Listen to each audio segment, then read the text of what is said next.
Hola, ¿qué tal? Muy buenos días. Soy Martina Jiménez compartiendo contigo las lecciones y el texto de un curso de milagros. Quiero volver a repetir que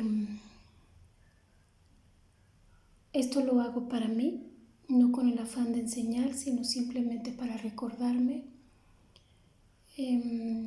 los conceptos, las lecciones, los principios de un curso de milagros. Y ponemos en manos de Jesús esta práctica, esta lección, este día, para que se haga su voluntad. Yo por encima de todo deseo la paz de Dios.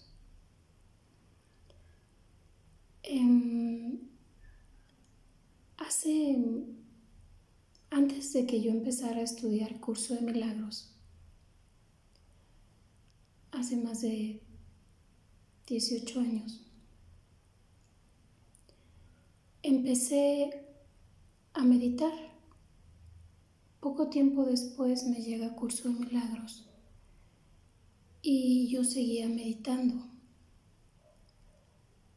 La práctica fue creciendo de manera que yo meditaba todos los días a las 5 de la mañana, 6 a más tardar. Y durante una hora, todos los días.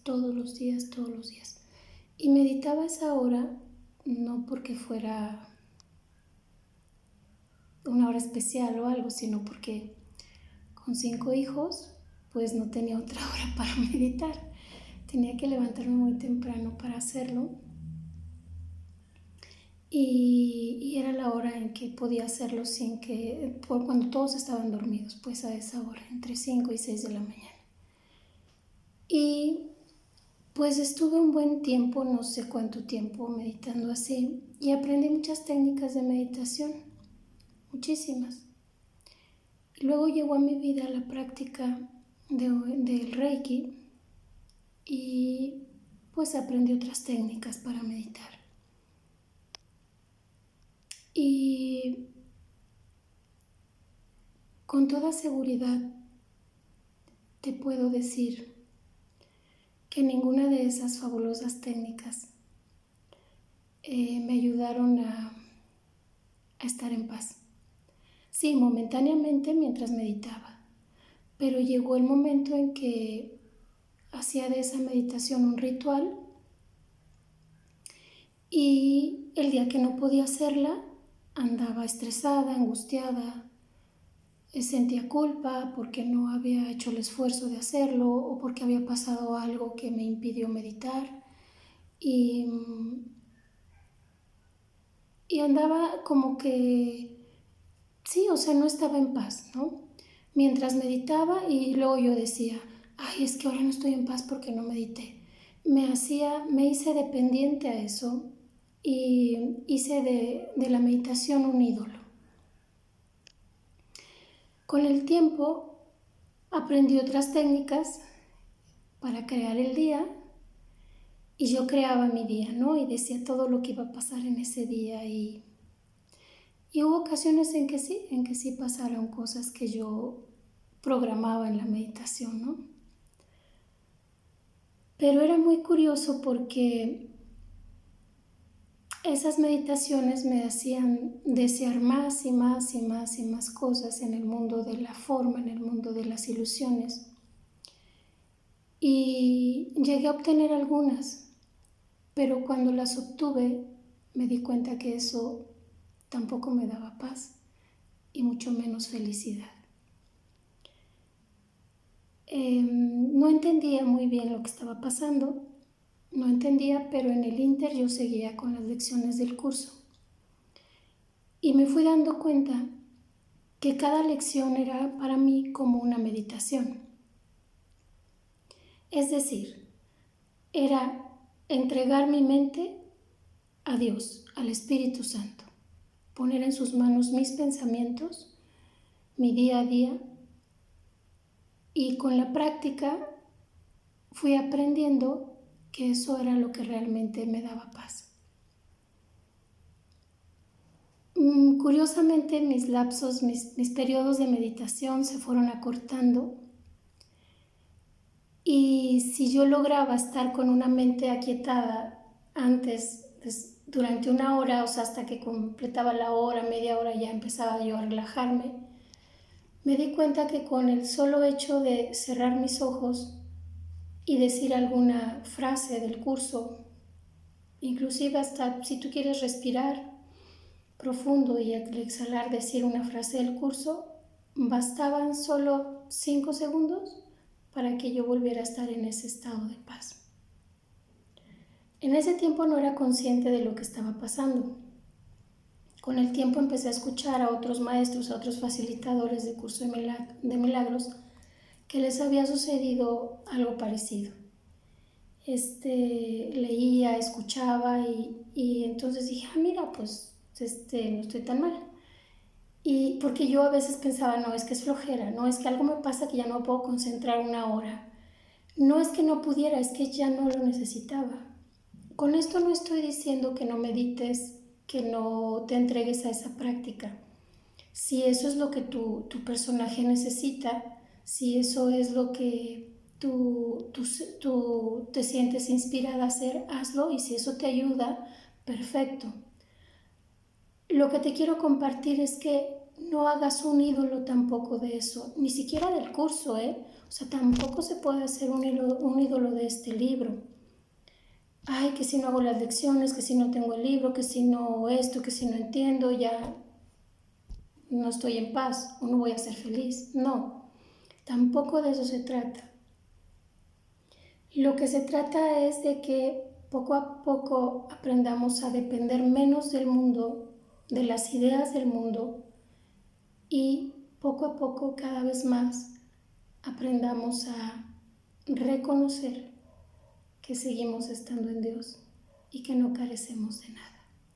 Y entonces todo lo demás por añadidura. Bien, quería compartir esto, no sé por qué salió ahorita, no lo tenía planeado, pero salió y pues así lo voy a dejar. Vámonos a la lección 22. Lo que veo es una forma de venganza. Sopas. Lo que veo es una forma de venganza. La idea de hoy describe con gran precisión la manera en que todo aquel que alberga en su mente pensamientos de ataque no puede sino ver el mundo. Habiendo proyectado su ira sobre el mundo, lo que ve es la venganza a punto de devolverle el golpe. De esta manera, percibe su propio ataque como un acto en defensa propia. Esto se convierte progresivamente en un círculo vicioso hasta que esté dispuesto a cambiar la manera como ve las cosas. De lo contrario, los pensamientos de ataque y contraataque le consumirán y poblarán todo su mundo. ¿De qué paz mental podría gozar en tales condiciones? De esta fantasía salvaje es de lo que te quieres escapar. ¿No es maravilloso recibir las buenas nuevas de que no es real? ¿No te alegra sobremanera descubrir que te puedes escapar de ella? Tú has fabricado lo que deseas destruir, lo que odias y lo que quieres atacar y matar. Nada de lo que temes existe. Mira hoy al mundo que te rodea por lo menos 5 veces durante no menos de 1 minuto cada vez. A medida que tus ojos, o sea, vamos a hacer la lección 5 veces al día y por 1 minuto. A medida que tus ojos pasen lentamente de un objeto a otro, de un cuerpo a otro, di para tus adentros. Veo únicamente lo perecedero. No veo nada que vaya a perdurar. Lo que veo no es real. Lo que veo es una forma de venganza. Al final de cada sesión de práctica, pregúntate, ¿es este el mundo que realmente quiero ver? La respuesta será obvia. Bien, vámonos al texto y a ver si es cierto que hoy nos toca leer. Así es, capítulo 3. la parte 1 del capítulo 3. La percepción inocente. Expiación sin sacrificio. Hay otro punto que debe quedar perfectamente claro antes de que pueda desaparecer cualquier residuo de temor que aún esté asociado con los milagros. La crucifixión no estableció la expiación, fue la resurrección la que lo hizo. Son muchos los cristianos sinceros que no han entendido esto correctamente. Repito, la crucifixión no estableció el que tus errores hayan sido perdonados o corregidos o deshechos. Fue la resurrección la que lo hizo. Son muchos los cristianos sinceros que no han entendido esto correctamente. Nadie que esté libre de la creencia en la escasez podría cometer tal equivocación. Es decir, quien no tenga la idea o la creencia en la escasez, acuérdate que escasez es que carezco de paz, de felicidad, de amor, de inocencia. Ese es el principio de escasez del que habla el curso. Entonces, repito, nadie que esté libre de la creencia en la escasez podría cometer tal equivocación. Si se examina la crucifixión desde un punto de vista invertido, parece como si Dios hubiese permitido e incluso fomentado el que uno de sus hijos sufriese por ser bueno. Esta desafortunada interpretación que surgió como resultado de la proyección ha llevado a muchas personas a vivir sumamente atemorizadas de Dios. Pues sí, imagínate. ¿Cómo le fue a Jesús? Imagínate cómo me va a ir a mí. Tales conceptos antirreligiosos se filtran en muchas religiones. El auténtico cristiano, sin embargo, debería hacer una pausa y preguntarse, ¿cómo iba a ser posible esto? ¿Cómo iba a ser posible que Dios mismo fuese capaz de albergar el tipo de pensamiento que sus propias palabras han señalado claramente que es indigno de su Hijo? La mejor defensa, como de costumbre, consiste en no atacar la posición de otro, sino más bien en proteger la verdad. No es muestra de gran sensatez aceptar un concepto si para justificarlo tienes que invertir todo un marco de referencia. Este procedimiento es doloroso en sus aplicaciones menores y verdaderamente trágico en una escala mayor. Con frecuencia, la persecución termina siendo un intento de justificar la terrible y errónea percepción de que Dios mismo persiguió a su propio Hijo en nombre de la salvación. Ni siquiera las mismas palabras tienen sentido. Superar esto ha sido sumamente difícil, pues si bien este error no es más difícil de corregir que cualquier otro, son muchos los que no han estado dispuestos a abandonarlo, en vista de su eminente valor como defensa. Un ejemplo menos dramático es el del padre que dice, «Esto me duele más a mí que a ti», y se siente exonerado al darle una paliza a su hijo. ¿Crees que nuestro Padre piensa realmente así? Es tan esencial eliminar cualquier pensamiento de este tipo que debemos asegurarnos de que nada semejante permanezca en tu mente. Yo no fui castigado, dice Jesús, porque tú fueses malo. La lección completamente benévola que la expiación enseña se echa a perder si se mancilla con cualquiera de las formas en que esta clase de distorsión se manifiesta. La afirmación, «Mía es la venganza», dice el Señor, es una percepción falsa mediante la cual uno le atribuye a Dios su propio pasado malvado. Ese pasado malvado no tiene nada que ver con Dios. Él no lo creó ni tampoco lo sustenta. Dios no cree en el castigo. Su mente no crea de esa manera. Dios no tiene nada contra ti por razón de tus malas acciones. ¿Cómo sería posible entonces que me hubiese acusado a mí por ellas? Asegúrate de que reconoces cuán absolutamente imposible es esta suposición y también de que procede enteramente de la proyección. Este tipo de error es responsable de una multitud de errores similares, incluyendo la creencia de que Dios rechazó a Adán y lo expulsó del jardín del Edén. Quizá por eso pienses a veces que no te estoy guiando bien.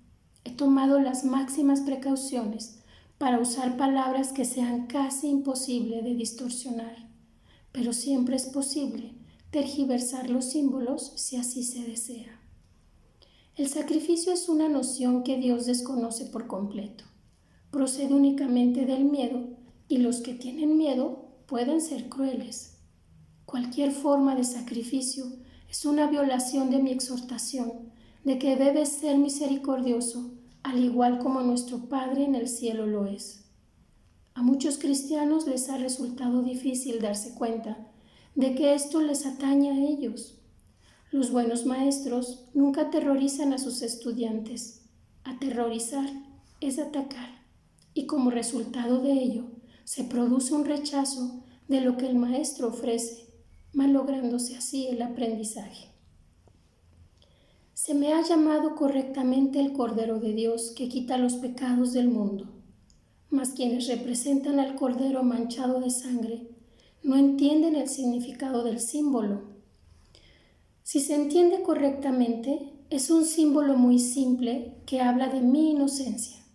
El león y el cordero tendidos el uno junto al otro simbolizan que la fuerza y la inocencia no están en conflicto, sino que viven naturalmente en paz. Bienaventurados los puros de corazón, porque ellos verán a Dios. Es otra forma de decir lo mismo. Una mente pura conoce la verdad y en eso radica su fuerza. No confunde la destrucción con la inocencia, porque asocia la inocencia con la fuerza y no con su debilidad. La inocencia es incapaz de sacrificar nada, porque la mente inocente dispone de todo y solo se esfuerza por proteger su plenitud. No puede proyectar, tan solo puede honrar a otras mentes, porque honrar a otros es el saludo natural de los verdaderamente amados hacia los que son como ellos. El Cordero quita los pecados del mundo en el sentido de que el estado de inocencia o gracia es uno en el que el significado de la expiación es perfectamente obvio. La expiación carece por completo de ambigüedad, es perfectamente inequívoca porque existe en la luz. Únicamente los intentos de ocultarla en las tinieblas han hecho que sea inaccesible para aquellos que eligen no ver. La expiación de por sí solo irradia verdad. Es por lo tanto el epítome de la mansedumbre y derrama únicamente bendiciones. No podría hacer eso si procediese de cualquier otra fuente que no fuese la perfecta inocencia. La inocencia es sabiduría porque no tiene conciencia del mal y el mal no existe. No obstante, es perfectamente consciente de todo lo que es verdad. La resurrección demostró que nada puede destruir a la verdad. El bien puede resistir cualquier clase de mal, al igual que la luz disipa cualquier clase de oscuridad.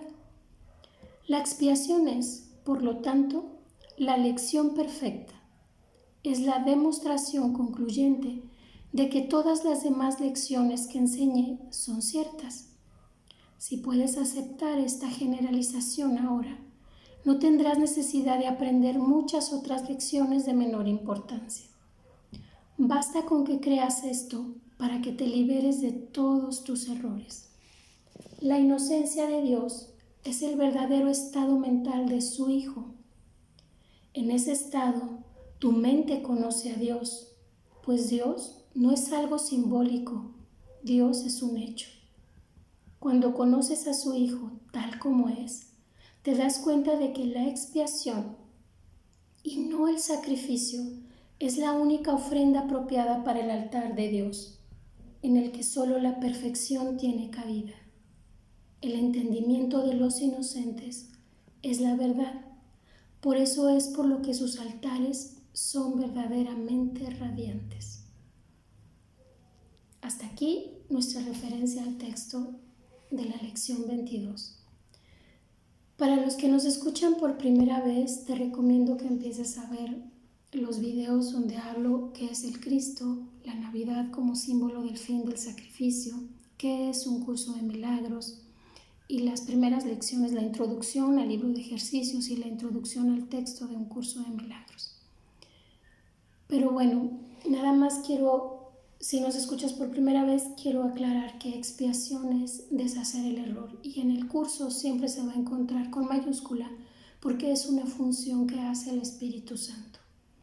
Se la encomendó Dios para deshacer el error en la mente del Hijo de Dios, que se cree estar separado, que se cree culpable por estar soñando esta experiencia separada de Dios, que realmente nunca ha habido separación. Esa es la expiación, deshacer el error en la mente. Y bueno, inocencia es plenitud, es completud, es tal como Dios nos creó. Esa es la inocencia para el curso.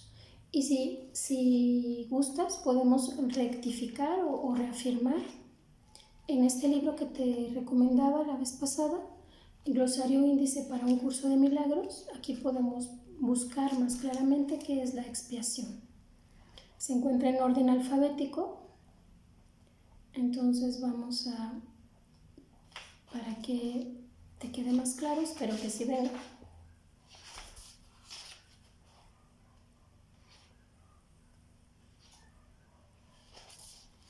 Mira que no viene.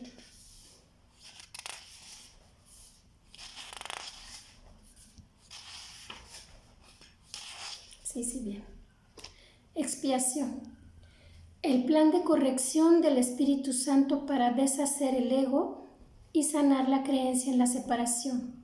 Se puso en efecto después de la separación, después de la creencia, y se completará cuando cada hijo separado o que se crea separado haya cumplido su parte en la expiación. Por medio del perdón total, su principio es que la separación jamás ocurrió. Ese es su principio. Y ahora vámonos a inocencia. Inocencia. En el mundo del conocimiento se utiliza ocasionalmente para referirse a Dios o a sus atributos, la inocencia, la completud, la santidad. En el mundo de la percepción, la inocencia es el rostro o la cara de inocencia que utiliza el ego para esconder su verdadera intención de atacar. Ese es en el mundo del ego, ¿no? El mundo de la percepción. La mente correcta es la corrección que le hace el Espíritu Santo a nuestra creencia en la pecaminosidad. Conciencia de nuestra inocencia y pureza como hijos de Dios nos es devuelta por medio del perdón de nuestra culpa y el logro de percepción verdadera. Repito, la verdadera culpa que todos andamos arrastrando es la de haber abandonado a Dios. Y esa culpa se recrea a través de todas las experiencias de este personaje. Y ahora nos toca perdonar al personaje y perdonar esas ideas para retornar a esa paz, a esa conciencia de unidad. Perdón. Pues hasta pronto. Gracias por compartir, gracias por escuchar. Bendiciones.